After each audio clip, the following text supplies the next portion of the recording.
In Hinduism, there's many gods and many sects, such as Shaivism and Vaishnavism. How can we really know what the true path is?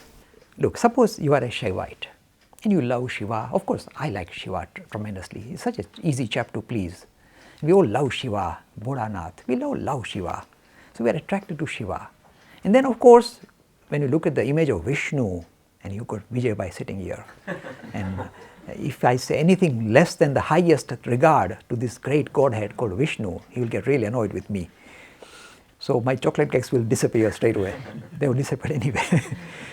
But you see, so you might believe in Shiva as the ultimate reality, ultimate principle taking on a form, or you might believe in the ultimate reality as Vishnu and be in love with Vishnu.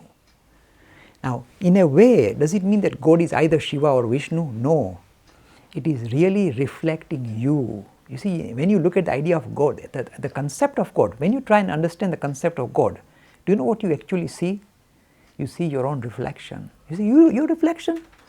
You see, so a person who is automatically drawn to Shiva is in a way revealing his own character. A person drawn to Vishnu is revealing his own character. This is the way he likes to perceive God, see God and build relationship with God. So in a way we are not really, it's not God who is different, we are different. So we in a way put on our goggles, and sometimes the goggles are Vaishnavite goggles and we say, Vishnu, oh my Vishnu, I love you. Sometimes the goggles are Shaivite and say, Shiva, where are you? He said, I am yourself, don't you see? Shivoham, Shivoham, I am you.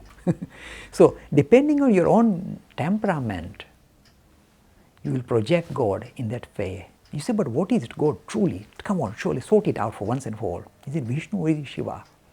And I've done this story before, but I'll do it again because it's going to be fun. The story is this. There was one person who was a great devotee of Vishnu, and he hated Shiva. So, you see, he is so kind of formally linked up with the idea of Vishnu that if anybody mentions the word Shiva, he gets really angry. He said, don't mention that, only Vishnu. And so people found out in the neighborhood, this person doesn't like the word Shiva. So do you know what they will do straight away?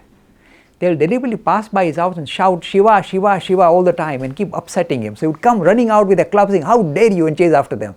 And the children love this. This is great fun for everyday activity.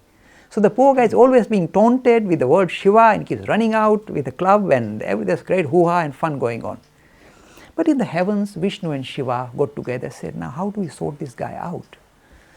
Because he has not understood the message of pluralism. He has not seen the Asta programs.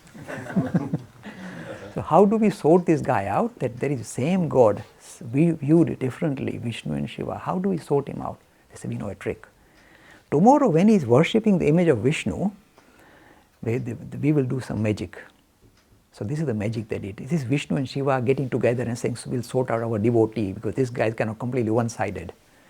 So when this guy was tinkling, feeling, worshipping Vishnu, suddenly he saw that the image of Vishnu, half of Vishnu was Vishnu and other half was Shiva. So the same Godhead, half was Vishnu, half was Shiva. And he was puzzled. He said, I like this Vishnu part, but what is this Shiva doing here? He's not supposed to be here. I've been worshipping Vishnu. What is half this Shiva doing here? So what he did is straight away, the prasad he had offered, in front of the deity, he deliberately pushed it towards Vishnu's side. It's for you, not for this fellow. So he pushed the prasad towards Vishnu. And Vishnu and Shiva in like this combined form were getting quite worried. What is this fellow doing now? He's pushing the prasad on one side. He didn't stop there. There was an incense stick.